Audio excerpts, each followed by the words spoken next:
नमस्कार, जय शिवराय. मी प्रकाश जमदडे. आता तुम्ही जो व्हिडिओ पाहिलाय तो व्हिडिओ फक्त तेवढासा नाहीये. त्याच्या अगोदर साधारणतः 2-3 मिनिटं धपाधप एक 3-4 मुलं मिळून एका मुलावरती हल्ला करत होते. कानाखाली, डोक्यावरती, पाठीत त्याला मारत होते. मला जेवढा व्हिडिओ कॅच करता आला तेवढा मी केला, परंतु ही अतिशय दुर्दैवी गोष्ट आहे.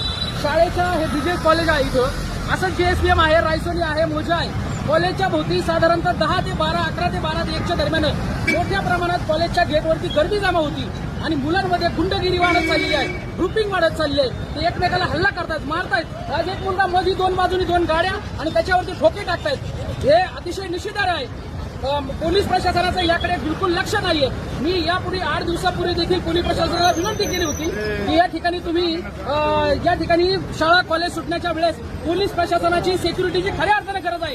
पोलीस प्रशासनाची गरज आता या ठिकाणी प्रत्येक कॉलेजच्या गेट भरती झालेली आहे.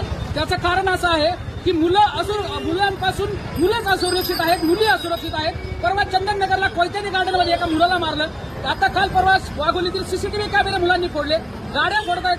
अतिशय गुंडाकारी आणि गुन्हेगारीची प्रवृत्ती या ठिकाणी वाढत चाललेली आहे. ही अतिशय धोकादायक आहे. ही एक धोक्याची घंटा आहे. मी आज 4 दिवसापूर्वीच पुणे शहराचे पोलीस कमिशनर माननीय अमितेश कुमार सर यांना पर्सनली भेटलेलो आहे. त्यांना निवेदन दिलेलं आहे. त्यांना विनंती केली होती की साहेब, जेएसपीएम, बीजीएस किंवा अजून कोणते कॉलेज असतील वाघोलीमधील, याच्या भोवती कॉलेज सुटण्याच्या वेळेस मोठ्या प्रमाणात मुलांची गर्दी जमा होतीये. ते मुलं मोठ्या प्रमाणात आपापसात भांडण करतायत. उद्या याच्यामध्ये गँगवार होऊ शकतो. त्या दिवशी काठ्याने भांडण झाले. आता मी हा काढलेला व्हिडिओ फक्त 16 सेकंदाचा आहे. 2 मिनिटं तो मुलगा मार खात होता. त्याला कळलं की मी व्हिडिओ काढतोय, तेव्हा ते लोक इथून पळाले. जर हा व्हिडिओ नसता काढला तर त्या मुलाला या ठिकाणी त्यांनी मारलं असतं. अशा ज्या गोष्टी चुकीच्या झालेल्या आहेत, अतिशय निषेधार्ह आहेत. त्याच्यामुळे पोलीस प्रशासनाने जागा होणं गरजेचं आहे. पूर्वीचा जो शिक्षकांना धाक लावण्याचा थोडाफार अधिकार होता कायद्यामध्ये, तो या ठिकाणी काढून घेण्यात आलाय. त्याच्यामुळे ही मुलं अशी वागत आहेत असं काही पालकांचं म्हणणं आहे. त्याच्यामुळे मी महाराष्ट्र राज्याचे शालेय शिक्षण मंत्री पण आता जे कोणी आहेत त्या मंत्र्यांना देखील आवाहन करतो.